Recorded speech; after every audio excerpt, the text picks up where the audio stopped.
All right, it's a week later from part one of the getting ready for 3 gun, and we didn't record it because it's kind of a long process. But we made some test ammo up, and we've gone to the range and test fired it, and we do have some what is that data. Yes, we have. So results. we've actually here. Let Wendell, you explain it. All right. So we're using this is Remington Peters RP 223 brass. It's been prepped. So far we've shot 90 rounds in the 223. We started with this Hodgkin 335. We loaded 24 grains. Now the book on this shows that 24 grains should give you about 2,900 feet per second. What we really got was 2332. Yeah, that's the average. That was the average. We had 30 feet per second standard deviation in there. I mean, not great, but not bad.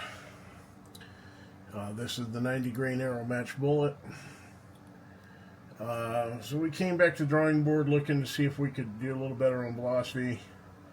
We used a Hodgkin CFE 223. Of course, that's formulated for the 223. We started with 25.5 grains. A little better, 2655 was our average. 31 feet per second standard deviation. We've really tapped out what we can load the Hodgkin 335 to, because you're kind of at the top of that pressure of that powder with that bullet. So we really don't want to be pushing that, but we still got some headroom on the CFE 223. So we're going to be loading up, we're going to load up 10 rounds and get these guys, have Cody get these out, go shoot these. We're going to bump our powder charge from 25.5. We're going to bump it to, I think we'll go to 26.2. We're going to go up 7/10 of a grain. I think that'll get us over 2,700 feet per second. It's kind of funny, the book on that one shows that it should be close to 3,000 feet per second, and we're nowhere near that now. What is that? That has a lot to do with barrel length. It has a lot to do with barrel length, because the load data for 3,000 feet per second, I believe, was shot out of a 20-inch barrel, and the load data on the Hodgkin 335 was shot out of a 20-inch barrel. So we're really losing a lot of velocity on barrel length. And this also, because this is 223. We're loading this to the 52, 53, 54,000 psi, which is your pressure limit on your AR. It's a pressure limit. Well, one, it's the AR pressure limit, and it's also because it's 223, and we're shooting 223 brass. Now, 5.56, your pressure ceiling is like 62,000 psi. You definitely would get better performance, but you also got to realize 5.56, your primers are crimped in to keep them from popping out of the case and falling into the trigger and jamming the rifle. I mean, yeah, so they crimp the primers in to keep them from blowing out. Yeah. So that's how they get the higher pressure. That's part of how they get the higher pressure. That and your 5.56 brass is definitely, it's thicker walls, heavier cases. Yeah, it's designed for. It's designed for higher pressure than what 223 is. Usually, even when I'm reloading 5.56 brass, I still only load to 223 pressure limits, because I have no way of securing those primers in the primer pockets. Yeah. So I think we're on the right track. Accuracy wasn't too bad. I think we got a couple groups out of both powders that were about an inch at 100 yards. So, I mean, it's not bad. Of course, again, you know, the biggest thing you're really looking for is consistency. Consistency breeds accuracy. Velocity without consistency and without accuracy is pretty much a waste. But the reason we're going for the velocity is because of the 600-yard shots. We need to have that. And that's also why we're using the 69 grain bullet. These are the still relatively new bullet from Hornady. These are the 69 grain arrow match. So we're using the heavier bullets. These are match, hollow point bow tails. I do believe on these, the Hornady arrow match 69 grain, this is pretty much a clone of the 69 grain Match King. It's a hollow point bob. Hollow point bow tail match bullet. So, yeah. Because there are some shots on 3-gun that Cody's going to have that are going to be 200, 300, and there's a handful of shots that are going to be out to 600. 55 grain bullets are not going to cut it. 62's still really not going to cut it. You got to get, even with these being 69 grain, if we get them out there at 2,700 feet per second, your velocity is still going to be down to 1,400 feet per second at 600 yards. I mean, 600 is a pretty hard stretch for an AR. Well, with at least in the 5.56 chamber. So. Well, it has a lot to do with the barrel too. We have a 16.5-inch barrel. You're shooting a 16-inch barrel. You're leaving. I mean, a 20-inch barrel, every inch would give you probably another 30 feet per second. So you'd be picking up at least 120 to 150 feet per second. So a 20-inch barrel would put us probably pretty squarely at about 2,800 feet per second, which would be ideal. Yeah. But we're going to load 10. We're going to have them shoot them, see what the accuracy is. We'll capture all this with the Garmin, get the velocity information. Now, something I have also noticed too is with CFE 223, your groups, when you start getting to when you start getting pressured up to your pressure ceiling, it's usually when your velocities all start coming together, your standard deviation comes together, and that's usually where the accuracy is. So I think it'll definitely improve going up a little bit more on the pressure. I do believe what I saw out there was 26.8 was the maximum powder charge that you don't want to exceed. So we'll be a little bit underneath that. Yeah, I think we go to 26.2. I think if we get 2,700 feet per second and if 2,700 feet per second and the velocities and groups are good, I think we call it good, and then we start loading because we've got to put together 300 rounds for Cody, and we've only got about a week and a half before the shoot gun. So yeah. But, and then the surprising one was the blue bullets. Yes, we loaded the 125 grain truncated cone blue bullet, which is the polymer coated bullet, and you can find them on the web. Bluebullets.com. You got some in the back. You want to? Oh yeah, I've got some loaded up here on the shelf. Well, we'll show 9mm ram shot silhouette. We did 5.7 grains. And it was it really came together well. 1192 was our average feet per second with 8 feet per second standard deviation. So there's the blue bullets. Yeah, these really do. They came together. I mean, when you're talking about 8 feet per second standard deviation, I think you shot a string of 15 rounds, and yeah, everything came in between 1175 and 1,200 feet per second. Yeah. We only had a it was spread. 1192. It was 1192. 1192 was the average. Okay. But our slowest was 1175. Our highest was 1,200. Came together with an average of 1192. And then you were saying that you could also tell on the casings that there was no powder on the casings. Yeah, we're definitely not. We're definitely not under pressured because there was no black powder burns on the outsides of the cases. And we definitely were not over pressure. All the primers looked good. Shoulders were still very well. Shoulders were very well defined. No cratering. I mean, primers look good. Of course, you have that square Glock primer strike, but I mean, as far as pressure goes, no signs of any excessive pressure, and they ran good. They chambered well, and the thing that was crazy is how clean how it almost like the barrel was just as clean as it was when we started. Yeah. What I like about blue bullets, and I'll shoot them every time all day long, especially if I'm shooting steel, it's a swaged lead core, which is going to be soft. When you hit steel with them, they just literally splatter. You don't have to worry about ricochets. You don't have to worry about any kind of jacket coming back at you. I mean, I've had pieces of jacket from copper. Copper jacket at 44 mag at 25 yards on steel that has come back and hit me in the face. That's why we wear safety glass. Eye protection. But the blue bullets, man, they run, they shoot. The only caveat there is you just got to make sure when you're expanding the mouth of that cartridge that you get it open enough that you can start the bullet down in the case without shaving any of that polymer off the outside of the bullet. Yeah. Because if you start shaving that polymer coating off the outside, you're going to start smearing lead down your barrel. Yeah. And that is a very soft lead core in there. But the other good side of that was we picked up 500 of those, shipped right to the door for $74, $75.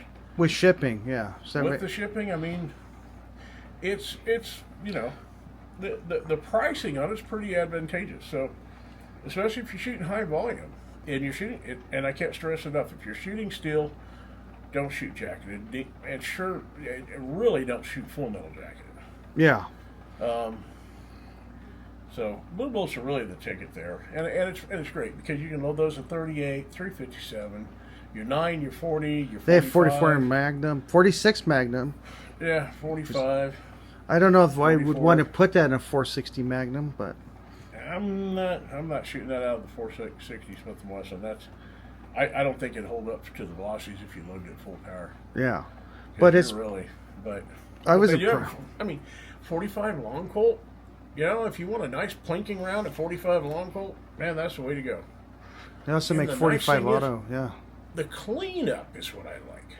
When you go to clean up after you've ran 200, 300, 400 rounds of blue bullets, a couple of patches of hoppies down the barrel, you're going to see lots and lots of blue, and that's all that polymer. And after a couple of patches, dry it and you're done. You have no copper fouling you got to worry about. All you got to do is get the carbon out from the powder and wipe out the whatever blue residue still left from the polymer coating. Yeah. The cleanup is fast and easy. One of my favorite loads is with Power Pistol. Power Pistols are really clean burning powder. Power Pistol in 9 or 40 or 357 SIG with blue bullets. And well, they're actually so good, those blue bullets, that now Federal's coming out with their own variant? yeah, Federal came out with a red coated one. They came to market after Blue Bullet. Blue Bullet was the original. So Yeah, it's pretty cool. yeah, Federal kind of copied them and went with the red polymer. And the big thing there is so much of your competition shooting and stuff is done where you're shooting steel. You really, that is the ticket for shooting steel. So, But other than that, I mean, I think we're good. We'll do a video. We've got the progressive press set up in the shop for the 9mm. So we've got to get another 300 rounds of that ready in 9, and we'll do a video showing that. It's a Hornady. It's the progressive press from Hornady. I've got the case feeder on it. I don't have a bullet feeder. I actually don't really want to put a bullet feeder on it because I prefer to visually check my powder level and set the bullet on the case. yeah, but we'll show. We're gonna do a short video on that, which will include this, and we'll show you that. And then we're gonna drop some powder. We gotta prime these, chamfer the mouse, drop some powder, and we're gonna load up 10 rounds. I think this will probably be our last test. If this works out, this will be the load we'll go with. This is the recipe we're coming up with. Yeah, this is kind of where we're narrowing it down. So, All right, cool. anyways, that was pretty much it for that. So I just wanted to give you an update on what we're doing with the getting ready for Ruger Rocky Mountain 3 gun. We're taking what we learned off of precision shooting and trying to go compete with it now. That's the reason he's going to do the NRL Hunter, and I'm going to do the 3 gun and see if we can, improve our numbers just by making really good ammunition. So, all right, guys, if you've got this far, we appreciate it. And we got here. Let's show one more thing. Wendell got his. Yeah, I got the new design on the t-shirt shop. I had to do this. Of course, I'm a sniper. I shoot 6.5 Creedmoor because there's so many lovers and haters of the 6.5 out there. So, I think it's hilarious. It's a play. It's a pun, yeah. It's and then a pun. let's show the bat. So what's on the bat? Yeah. And this is also one of our black and white logos. Yeah. So CWGunsNGear. And I just thought it looked really good on the navy blue. But that's out there in the t-shirt shop if you're interested. Yeah, I just think it's so funny. So many people, there's a lot of haters of 6.5 Creedmoor. The thing with that the 6.5 Creedmoor, it does a lot of things very well. Does it do everything? Is it the end all for everything? No. But for what it does, what it was designed for, it does a heck of a job. Yeah, and you were saying that you next year for you want to do 3-gun, might come up with something like that. Yeah, I was thinking next year for 3-gun, if they're going to keep including, shots that are going to be out 300 to 600 yards with an AR. I was telling Cody, I think we need to build an upper for his AR with and go with either a 6mm arc or the 6.5 Grundle. Yeah, that certainly would be a whole lot better. Despite what that one guy says about the 6mm arc, we'll show him that we can go compete with it. So, well, I got to tell you, a 6mm arc in a bolt gun. We've got we built the Savage with the 26-inch Criterion barrel. Last time out, Varget with the 110A tips. We were getting over 2,800 feet per second, and it was shooting some really tight groups. I mean, Ryan cleaned the board at 1,000 yards with that rifle last time we were out. Yeah. I was waiting for the 25 Creedmoor to cool down to shoot at 1,000 yards, and I was going to try to hit the targets down there. And after the barrel cooled off, and I looked down there wasn't anything left to shoot at because Ryan cleaned it all up with the. He took all the balloons out. Yeah. Yeah. So that's a tiny little round too. Yeah. Four 12-inch balloons up on the 1,000-yard target board, and he went right down all 4 of them, and so it was that was an eye opener. I hadn't shot the 6mm arc that much at 1,000 yards, but I think the drop on it was like 7.8 mils. Yeah, it's pretty good. Yeah, which was pretty good, and 110 grain A tip. That's a good. I'd say that is a fantastic bullet for that. But yeah, if we go play 3-gun with that, that'll definitely have some knockdown. Yeah, we'll have to water the ammo down because that was bolt action.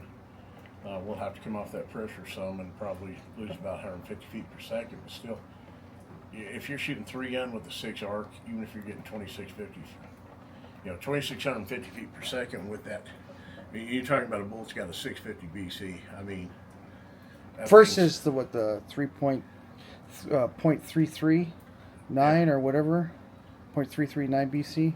Yeah. Yeah, so it's going to fly a lot better. Yeah, it's going to have twice the ballistic coefficient, sectional density. I mean, it's going to kick some ass. Oh, yeah. So, anyways, we went a little off target. So, yeah, we got a little off topic there, but... So we're gonna go test. We're gonna make 10 more rounds. We're gonna test this, and then we'll show you some videos of us throwing together a whole bunch of ammo.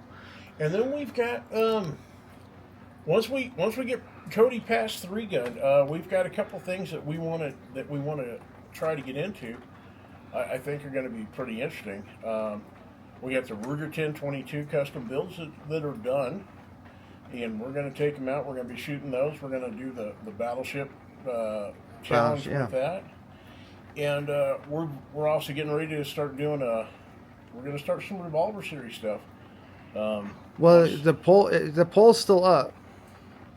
If they want more people to want to vote on what's the next gun build, but right now the 460 Magnum's winning. So yeah, take your pick. I mean, we got 357. 357. We got 10mm. We got 41 mag. We got 44 mag, and we got 460. Yeah, we can. Which one do you want to see? Yeah, go vote. It's still up.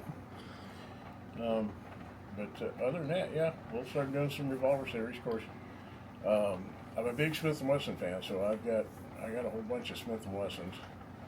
I do have a couple of Rugers. I used to have more Rugers, and I've kind of let them go over the last few years. But other than that, I think that's it. Yeah, I think that's what we got going here. So we'll end this there. Thanks for watching. Like and subscribe, and then watch for some of the new stuff coming out. Thank you. Check out the t-shirt shop. Check out the t-shirt shop. The description will be in the link will be in the description below. Thank you.